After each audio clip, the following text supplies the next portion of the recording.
again, but because of my own engagement with the group, JPM is a large group with about 15 companies.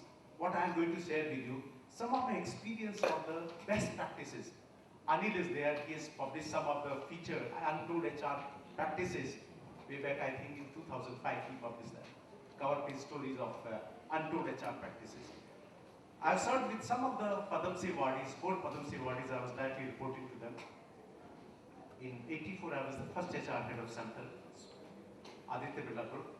91, I was general manager with that. So some of this I'll take that out, some of the best practices, which were not that time the best practice, but became later on best practices. And Trident, I was the executive director of this group before joining JPM. Some of these I'll like to share with you, that what are some of the practices. And now, we are in a small way trying to build in JPM group, my group where I am. And also later on I'll tell you that what are the challenges for the future, what we need to really take. Some of the practices, maybe one thing is also that there is never one practice for one group may be best because it suits to that culture, philosophy, values, and the business need of that. It may not be really copied for others, but maybe this can give you some idea of learning. JPM Group is just one, is basically 15 companies we have. Jai Bharat Maruti is one of our flagship company, and this is a joint venture with Maruti, but they are now about 28 plants, 10 joint venture with some of the world leaders. ArcelorMittal is one of them, Sumitomo Corporation, Fish and Grip of Germany, Thai Cement, all these are joint venture. We have 14,000 about employees, and we are now also latest in waste management in Chennai. 3,000 people are posted for the solid waste management Chennai, and we have redefined waste management Chennai also for Nalka, steel metal for some of this. So that you can have an idea of what challenge the JPM Group is facing, because we have a supplier from Jindal because they supply the steel, and we have a customer from Maruti, Mr. Siddiqui, and we are pissed between because customer is very demanding to us, and cost of our material, cost of our sales is 80% almost goes into the cost. So really we operate on that because we are auto component companies. So I'll also say that what we did, we also faced a lot of recession, but a lot of problem, but how we try to manage it, I'll share with that some of the practices. Competition is the biggest management guru. Dr. Sumatra Bhushal is happy, and really, it was good that India was faced with the recession. It was really good. It has helped in improving the efficiency. Today's problem may be yesterday's compromise or the best solution. Companies drop solution which they feel is the best as per their mindset, but that becomes a problem later on. So we need to be innovative. You cannot solve today's problem with yesterday's mindset. It has to be different mindset. So that's why future next practices we are going to think of to discuss about that. I was with Marcel Goldsmith, and he says, what got you here? His book is very popular, will not take you there. And that's really, we need to adopt something different.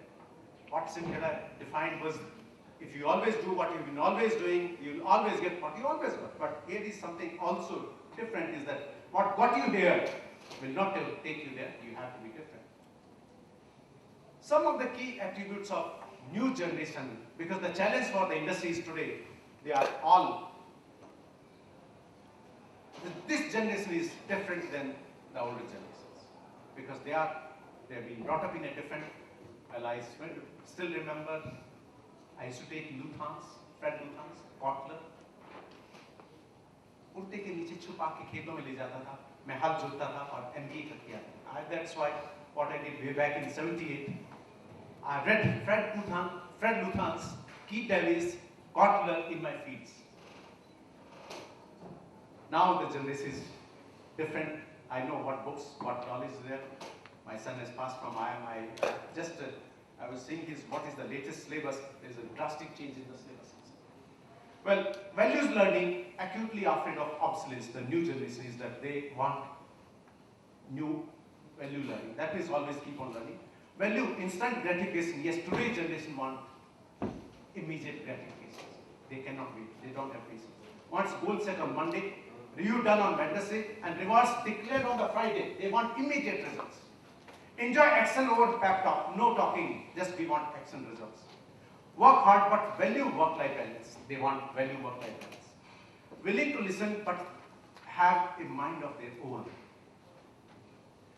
entrepreneurial, higher risk appetite is there, willing to be led, refuse to be managed. Outspoken, often blunt, speak their mind without fear. There is no fear of seniority, etc. Certainly, it's a good thing. Question authority, respect expertise. Do not like a job just because the paycheck is good. I take a lot of interviews. I know people, youngsters, they want money is not really the factor. They want satisfaction. They want learning. They want bigger challenge. They want the quality of life. They want to really retire at 40. That's the trend which is coming because they have worked very hard. Or maybe they want to take sabbatical. That's also. So how advancement opportunity they want. Now, let me take some of the companies I am going to take, some of the best practices as per my. There are many, many more. In 98, when I was the president of this Nestle HRD network, we started a concept called MAT HRD Excellence Award. There were about 168 companies participating to it. There is a compendium of best HR practices published by CI based on those also. That time, and I was comparing now the best practices, really there is a drastic change also. So what are the best practices? Let's see. Let's borrow something from the past and then we'll predict what is going to the future of practices. This is a group called Trident. Trident was 56 crore company. I joined this group in 93 as a vice president. And they had a dream of 1,000 crore by 2018, though they had a loss of 8.3 crore. 1,000 crore by 2018, everybody used to call me crazy. And now this group is again dreaming because they have a theme song, Kuch bhi asambhav nahi, sabhi kuch sambhav. Theme song is this, and they are dreaming for 15,000 crore by 2050. This is the group of Trident. They have become one of the largest telecom of the world. I like to say because I was involved, I've been twice with this group, as well as in between I've been an advisor also. Some of the practices became quite popular, whether Anu Aga used to call me Puna, Tapan Mitra, some of the practices.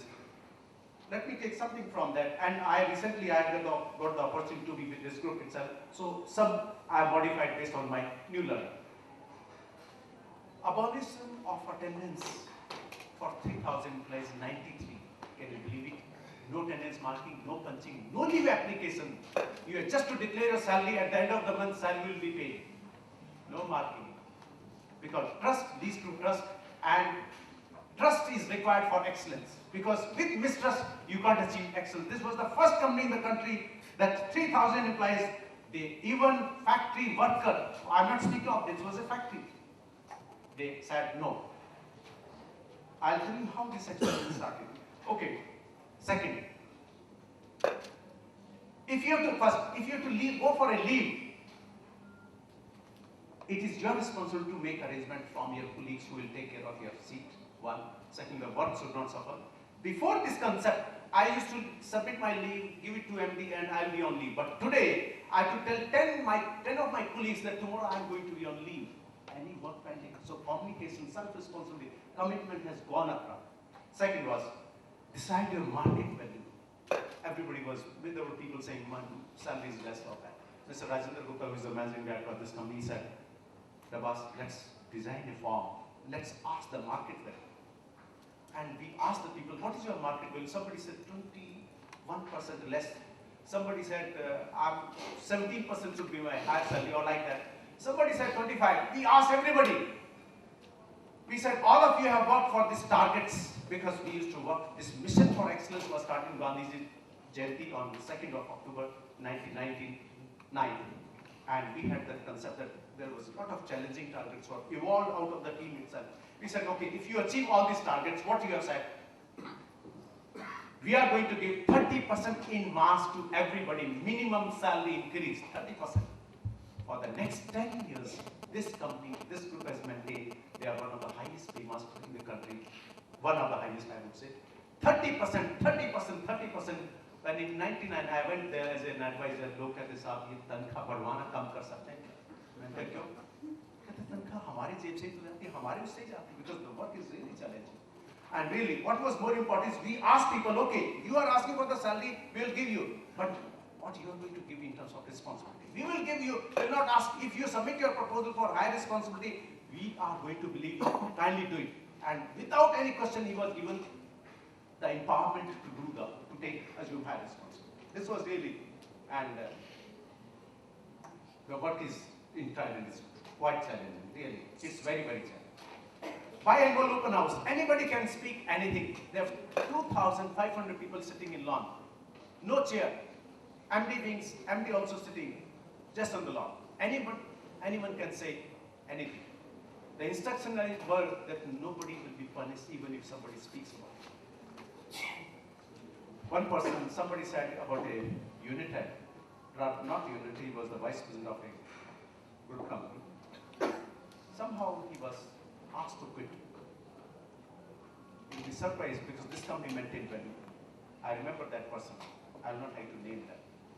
We asked this person, the vice president of that company, quit the job because either he has to apologize in front of the worker or he has to apologize because values were very, very important because you can't, because in the open house, anybody was given freedom that he can speak and he will be listened, he will be.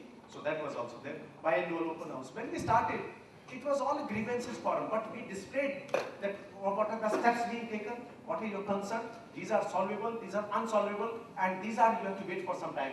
Believe me, slowly, after 1 or 2 open houses, it became a Kaizen platform. Everybody was keen that this is my improvement, this is my improvement. Earlier, it all used to be grievances, so it has to be gradual change. Third, self-assessment of empowerment and support. In 1993, we have heard of 360-degree appraisal. We started a new concept. Like, if I was the vice president HRD, I would go to vice president operations and vice president, let's say finance, go to their houses. It is my responsibility to get a feedback about my performance and areas for improvement, which would not be accounted in the appraisal or not in reward also.